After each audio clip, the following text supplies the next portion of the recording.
kita, anak yang nakal, yang badung, dengan harapan anak itu menjadi baik. Itu bukan lihat madrasahnya, bukan lihat pesantrennya. Lihat pesantren Takofa, bukan lihat madrasah Takofa.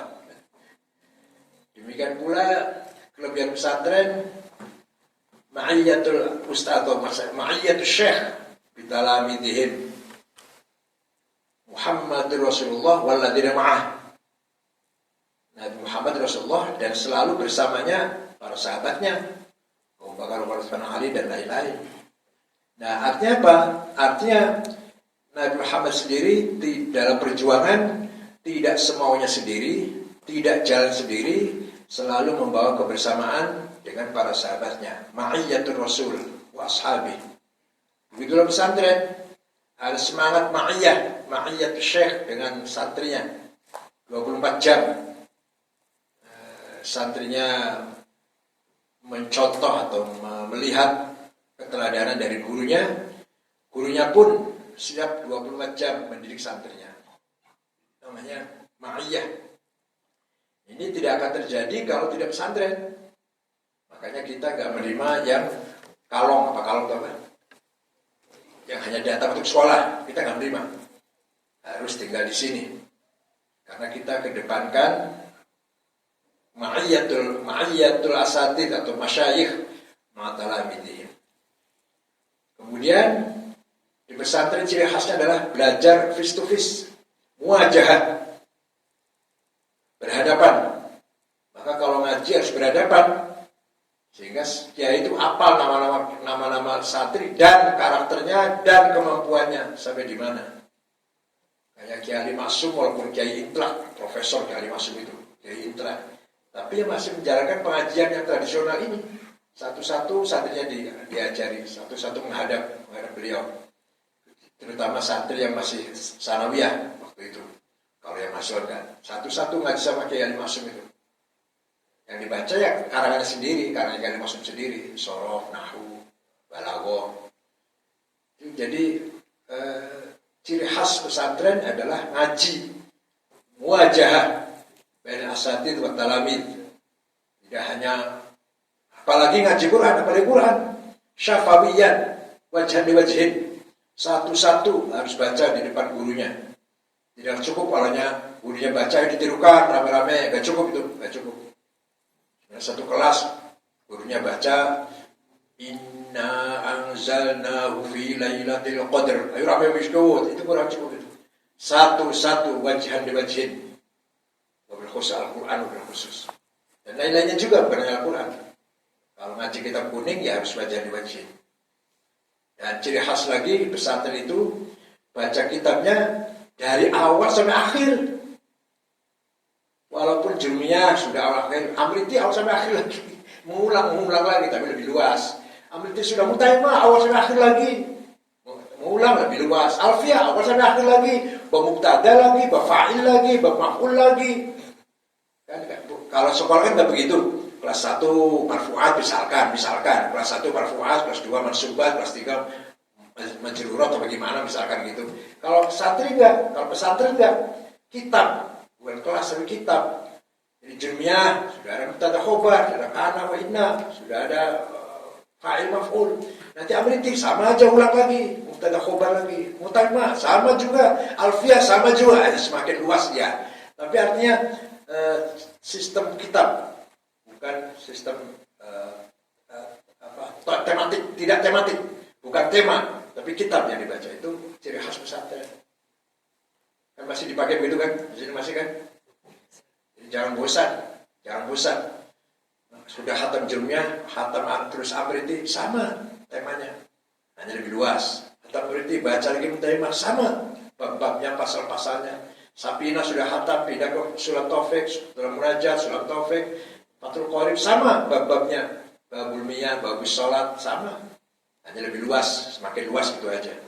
Jadi tidak boleh bosan, itulah pesan. Dari situlah akan terjadi warrasikhuna fil ilm, dan ilmu yang sangat rasikh, yang sangat mendalam. Kalau tematik kurang mendalam kalau tematik. Ini sudut pandang orang pesantren. Kalau kata orang yang bukan pesantren, bertele-tele itu, buang waktu itu. Masa balik lagi mubtada khobar lagi? Ganti kita lagi udah khobar lagi. Tele-tele amat itu, buang waktu, mubazir. Enggak, kalau kita pesantren tidak begitu. Kita mencari barakatul muallif, barakatul masyayikh, dan insya Allah akan menjadikan rasikh fil ilm, akan menjadikan ilmu itu mantap gitu di dalam hati kita. Itu pesantren. Jadi sekali lagi, belum lagi masalah akhlak, masalah perilaku, karakter, masalah perilaku, sikap, tindakan, ucapan, itu punya ciri khas pesantren sendiri. Nah, kalau madrasah beda lagi. Bagaimana memanage madrasah? Pertama harus al-kafa'ah wa ta'ahul, proporsional dan profesional. Kepala sanawiyah, kepala aliyah, atau ketua jurusan kalau ada jurusan harus betul-betul proporsional dan profesional. Jangan sampai dipegang oleh yang bukan profesional, walaupun itu anak sendiri, walaupun mantu sendiri, walaupun kerabatnya sendiri. Kadang-kadang ada di pesantren mana itu atau di madrasah mana yang pegang anaknya padahal bukan profesional, yang pegang harus anaknya berdirinya, harus anaknya kiainya padahal bukan profesional. Nah itu kecelakaan pertama, itu mulai memasuki kecelakaan. Jadi dituntut kalau madrasah bagaimana memanagenya harus al-kafa'ah, proporsional, wa ta'ahul, profesional. Wala taqfu ma laysa laka bi'ilm. Inna as-sam'a wal basara wal fu'ada kullu ulaika kana 'anhu mas'ula. Dan kamu serahkan amanah atau pekerjaan lah kepada orang yang bukan ahlinya. Kalau kamu bukan ahlinya, jangan kamu terima pekerjaan itu kalau bukan ahlinya. Saya disuruh dandani mobil tambah rusak karena bukan ahlinya. Oleh karena itu, madrasah harus betul-betul manajemennya disiplin. Beda pesantren ke pesantren masih ada lillahi ta'alanya lah. Kalau madrasah betul-betul profesional. Guru pun yang pegang guru matematik ya harus betul-betul guru matematik. Yang pegang mata pelajaran bahasa Inggris ya betul-betul pada bahasa Inggris, betul-betul bidangnya. Masing-masing sesuai dengan bidangnya, profesional. Yang ketiga, al-infitah was-sarahah, open management, ada keterbukaan. Madrasah harus terbuka, tidak boleh tertutup. Kelebihan dan kekurangannya, keuntungan kerugiannya, suka dukanya, manis pahitnya, terbuka sajalah di antara kita ini, di antara para pemimpin ini yang bertanggung jawab ini. Harus terbuka, tidak ada yang disembunyikan, tidak boleh ada yang disembunyikan. Harus infitah was-sarahah, qulil haqq walau kana murra. Katakan apa adanya. Kadang-kadang berat, kadang-kadang pahit, kadang-kadang sulit, tapi itulah harus begitu. Kalau kita ingin memegang organisasi yang maju harus qulil haqq walau kana thaqilan, walau kana murran, walau kana asiran, walau kana walau kana segan, walau kana hayaan, harus diucapkan. Itu kalau kita ingin memanage secara baik. Jadi al-infitah was-sarahah. Kullukum mas'ul wa kullu mas'ul an ra'iyatih wa kullukum mas'ul an ra'iyatih. Semua kita ini bukan hanya kepala, tapi semuanya yang ada di sini ini pimpinan mempunyai tanggung jawab masing-masing dan akan diminta pertanggungjawabnya nanti di kemudian hari insyaallah. Dan kita semua akan menjawab dengan baik kalau kita mengerjakannya dengan baik. Pasti di sini ada kerikil, ada kendala, pasti itu di mana-mana di dunia ini pasti ada gitu. Tapi itu tidak boleh menyebabkan kita mundur atau kita surut dari prinsip yang sudah ditetapkan oleh kita. Seperti keputusan yang tadi dibaca itu harus berjalan sesuai dengan keputusan itu sendiri. Tidak boleh kita bikin keputusan, kita bikin aturan, kita yang melanggar. Karena pertimbangan-pertimbangan, nggak boleh. Coba kita belajar, memutuskan, membuat undang-undang, membuat keputusan, peraturan, dan kita terapkan dengan sebaik-baiknya. Kemudian, ta'awun mal akharin. Ayo kita terbuka untuk kerjasama dengan pihak luar. Tidak mungkin maju kalau kita tertutup, nggak mungkin. Kita bukan madrasah di bawah tanah, bukan madrasah gelap, bukan madrasah punya agenda tertentu yang ya apa terorisme, apa radikalisme, bukan. Kita madrasah yang akan membangun thaqafah dan hadarah. Harus ta'awun ma'al akharin, siap bekerjasama dengan pihak luar. Alhamdulillah sih. Kalau asal mau, asal siap perangkatnya, siap orangnya, perangkatnya, banyak yang menawarkan kerjasama. Telkomsel, apalagi. Kereta api. Gak ada kaitannya nih pulang mudik. Bisa juga sih. Kerjasama dalam arti membangun meningkatkan kualitas, meningkatkan skill. Jadi seperti Telkomsel kan siap kan untuk memberi latihan atau memberikan apalagi yang pernah saya tawarkan lagi, ada orang belajar apa? Pelajaran eksak kepada gurunya, agar gurunya memberikan pelajaran kepada gurunya dengan gampang. Itu katanya siap untuk membantu seperti itu. Sampai lupa saya banyak sekali tawaran itu, banyak sekali untuk meningkatkan kualitas thaqafah ini, banyak sekali tawaran. Seperti apalagi IT ya, dari sisi IT, sisi internet, banyak yang menawarkan ingin membantu thaqafah. Artinya apa? Artinya kesempatan peluang itu jangan kita lepas, kita tangkap peluang itu untuk membangun kemajuan kita. Itu namanya ta'awun ma'al akhirin atau ma'al ghair, membangun team working dengan siapa saja. Bahkan sudah saya jalankan dengan non-muslim, dengan Buddha suci, nggak apa-apa. Yang penting untuk kepentingan kita, untuk kemajuan kita, dengan siapa saja. Dengan Buddha suci siap itu untuk mendukung kita semuanya. Yayasan Buddha Suci, orangnya baik-baik, siap untuk membantu, siap untuk memberi bantuan kemanusiaan atau apapun, siap. Nah, yang terakhir al-mas'uliyah, minal jami' ilal jami', responsibility from all to all, from all for all. Kita ini walaupun pemimpin, walaupun yang kita bagian kita kecil, rendah, bukan pimpinan, bukan paling atas sendiri, tapi itulah tanggung jawab. Tidak melihat ketua, pimpinan atau sekretaris atau lebih bawah lagi sekedar pembantu, tidak. Semuanya mempunyai tanggung jawab. Innallaha ya'murukum an tu'addul amanati ila ahliha wa idza hakamtum bainan nas an tahkumu bil 'adl. Allah memerintahkan kamu sekalian agar menjalankan amanat dengan baik, dengan benar. Illal ladzina amanu wa 'amilus sholihat, itu artinya kecuali orang beriman dan orang yang kerja keras.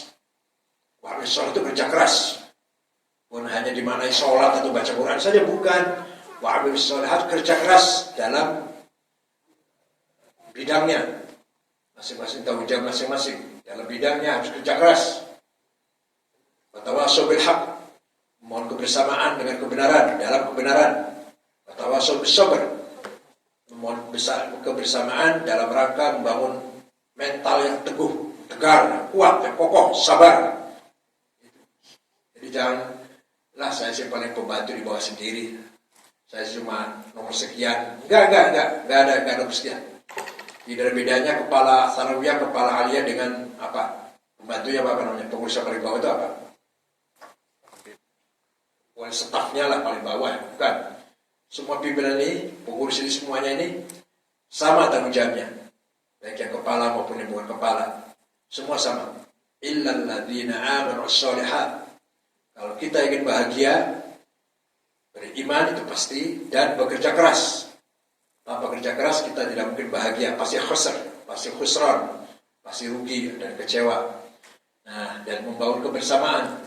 Tidak mungkin keberhasilan hanya dijalani sendiri, tidak mungkin. Harus kebersamaan. Tidak boleh jalan sendiri. Watawassaw bil haqq, kebersamaan dalam kebenaran. Bukan konspirasi, bukan. Watawassaw bis sabr, membangun kebersamaan dalam ketegaran, kebesaran jiwa, tekad yang besar. Itu artinya watawassaw bis sabr. Ini baru namanya kita bertanggung jawab.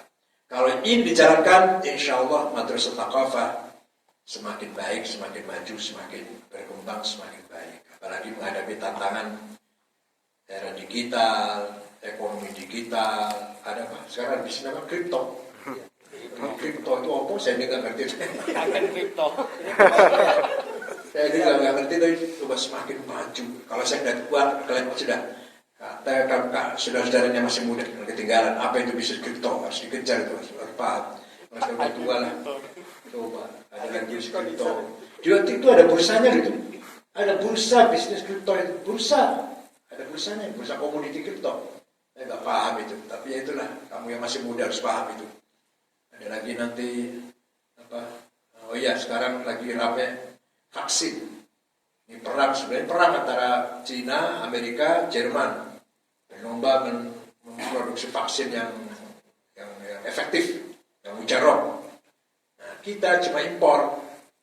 Nah, nanti yang negara yang produksi vaksin menjadi negara pemenang. Negara yang hanya impor, jelas negara yang kalah. Tapi ada dari dokter terawan itu lagi membangun vaksin Nusantara. Itu produk dalam negeri sendiri. Tapi sampai sekarang belum diakui oleh BPOM. Oleh karena itu, tantangan ke depan dengan adanya COVID-19 ini semakin kompleks. Kesehatan dan ekonomi. Kalau di lockdown ekonomi bangkrut, kalau dibiarkan kesehatan yang bangkrut, yang luar biasa cobaannya Pak Jokowi dan pemerintah semuanya. Gubernur, bupati juga kalau betul-betul merasa tanggung jawab, sangat berat ini sebenarnya ujiannya ini. Bagaimana ekonomi tidak bangkrut, kesehatan pun bisa terjaga. Waduh, sulit sekali. Apalagi ini, wabil khusus Jakarta Selatan hitam, wabil khusus Jagakarsa. Yang kemana ada yang mati, ada sakit diangkat oleh polisi karena gak ada ambulan, mati di tengah jalan mati itu. Mana ya? Di Ganjar bukan? Jagakarsa, Kelurahan Jagakarsa ya. Namanya Pak Budi namanya. Kehabisan ambulan dibawa oleh polisi dari Polsek itu pakai mobil biasa, tengah jalan meninggal. Jadi mobil khusus Jagakarsa sangat hitam ini, bukan hanya merah, hitam. Dan tiap hari lewat ambulan nguing-nguing itu. Tiap saat, tiap saat. Yang apalagi lewat sini, lewat di depan rumah saya aja hampir sehari 4-5. Artinya apa? Artinya belum ada tanda-tanda COVID ini melandai. Belum ada. Malah varian baru dari India lebih cepat menular dan lebih membahayakan. Kecuali harus dari vaksin katanya. Dari vaksin, kena sih kena, tapi tidak sampai, insya Allah sih, tidak sampai berakhir lah. Coba Kiai Miftahul Akhyar, putrinya dulu meninggal, sudah punya anak 5 itu, di Sampang. Kemudian 2 hari kemudian suaminya, jadi menantunya, berturut-turut. Putrinya dulu, kemudian suaminya, Kiai Badruddin suaminya namanya, di Sampang. Di Gresik, Kiai Mahfud Rois Surya, istrinya. Gak lama anaknya, kalau Kiai Mahfudnya enggak, Rois Surya itu, Kiai Mahfudnya enggak, tapi istrinya dan anaknya. Anaknya namanya Gus Najib, saya kenal baik gitu. Pernah di Mekah juga, tapi di Mahal juga. Gak kuliah. Walhasil COVID-19 belum ada tanda-tanda melandai, malah cenderung naik. Kemarin pernah berapa? Sehari 12.000 ya? 12.000 Jakarta ini. Sampai pusing. Rumah sakit penuh, kuburan pun penuh. Ini artinya apa? Artinya kita yang sehat ini pertama harus bersyukur, kedua sama-sama kita prihatin melihat dan harus mengambil sikap hati-hati melihat keadaan seperti ini. Nah, ini negara yang bisa memproduksi vaksin menjadi negara yang menang. Negara yang impor vaksin menjadi negara yang kalah. Cina juga lagi berlomba, lagi terus bekerja keras mencarikan obat. Vaksin bukan obat kan? Vaksin bukan obat bukan. Obatnya apa? Ini juga sampai sekarang belum ketemu. Dan sekarang para ahli di Cina belum ketemu. Belum berhasil menemukan obatnya. Semua masih coba-coba aja semua. Ling Hua ya. Itu bukan obat, bukan sekedar mengatasi sesak napas saja. Bukan berarti obat COVID bukan. Ya ikhtiar hanya memperkuat imun dengan minuman sari buah, dengan minuman yang rasanya asam itu, vitamin C lah. Itu hanya sekedar ikhtiar memperkuat imun, bukan obat, bukan. Obat sampai hari ini belum ditemukan, obat yang COVID-19. Oleh karena itu, ya, kita prihatin dan kita berdoa kepada Allah. Dan kita bersyukur yang masih sehat. Pembantu saya juga empat-empatnya itu kena. Empat-empatnya, Dr. Muhammad, pembantunya Agil, dan saya dua. Begitu pula asisten saya Sofwan, juga sedang positif ini. Di sini ada begitu nggak? Semoga semuanya, alhamdulillah. Kalau vaksin sudah 2 kali semuanya? 2 kali semuanya? Ya. Nah, mari kesimpulannya apa? Kesimpulannya, kita ini punya tanggung jawab berat karena kita ingin memajukan pesantren, mempertahankan nilai-nilai pesantren, mempertahankan karakter akhlak pesantren, budaya pesantren, tapi juga ingin memajukan prestasi kualitas madrasah yang ada. Ya, saya terima kasih atas jerih payah kalian semualah sampai bisa di sini. Tapi ayo kita bekerja keras lagi, lebih dari yang kita capai. Jangan sekali-kali kita merasa puas dengan capaian. Kita syukuri ya, alhamdulillah kita bisa mencapai segini ini, kita syukuri. Tapi bukan berarti kita berhenti, tetap harus berikhtiar lebih maju lagi, lebih baik lagi, lebih canggih lagi, lebih keren lagi untuk madrasah agar kita minimal di Jakarta ini bisa terdengarlah di mana-mana. Sudah terdengar belum Jakarta ini? Madrasah COVID sudah terdengar belum? Sudah. Murid baru berapa sih? Murid baru ini yang sudah daftar berapa? 180. Yang diterima. Yang kita terima. Oh ya, animo banyak ya? Yang ditolak banyak. Karena kabarnya nggak ada. Kalau karena ujiannya jelek, hasil ujiannya jelek. Ruangannya Ya pelan-pelan. Saya pun berusaha buat sekuat tenaga. Insya Allah yang kontrakan tuh kita beli dan kita bangun untuk madrasah. Ya, kamar anak perempuan geser ke madrasah. Sekali lagi. Kafa'ah wa ta'hul, infitah wa saroha, ta'awun ma'al akharin, al-mas'uliyah, minal jami' lil jami'. Saya kira itu saja, mudah-mudahan ada manfaatnya. Amal kita sangat berat. Pesantren, kita bertahan dengan tradisi pesantrennya. Karakter pesantren tidak boleh bisa ditawar, tidak bisa ditawar ini. Dan madrasah harus berprestasi. Ini kayaknya hampir kayak oposit. Kayak adat. Pesantren lawan madrasah kayaknya gitu kan. Madrasah supaya maju, pesantren supaya tetap memegang keaslian, original pesantren itu kayaknya dua hal yang bertentangan. Tapi bisa kita bicarakan. Kan nggak mungkin kan kalau cara rasional itu madrasah harus kreatif, harus cerdas, harus kritis. Pesantren harus tawadhu dengan kiai. Ini kan kadang-kadang bertentangan tuh. Santri wataknya harus gembreng tawadhu dengan kiai. Gembrengannya santri itu. Gembreng tawadhu dengan kiai, nggak boleh ngeritik kiai, nggak boleh. Pesantren. Di madrasah, murid harus kritis, cerdas, apapun harus disampaikan, demokratis, bebas, ada kebebasan dalam kelas. Kalau ngaji kita pun nggak boleh bebas. Seakan-akan membesarkan pesan madrasah itu besarkan dua hal yang bertentangan seakan-akan. Dan insya Allah saya percaya saudara-saudara bisa melaksanakan ini semua. Tidak ada lain, saya hanya mengucapkan jazakumullah khairan jazaa. Barakallahu lakum jami'an. Barakalah bikum jami'an insyaallah. Berkat keringat atau kerja keras Anda sekalian, pesantren dan madrasah Thaqafah sampai hari ini semakin eksis dan semakin diakui keberadaannya. Syukran wa dumtum fil khairi barakatuh wan najah. Wallahu lakum at-thariq. Wassalamualaikum warahmatullahi wabarakatuh. Waalaikumsalam warahmatullahi wabarakatuh.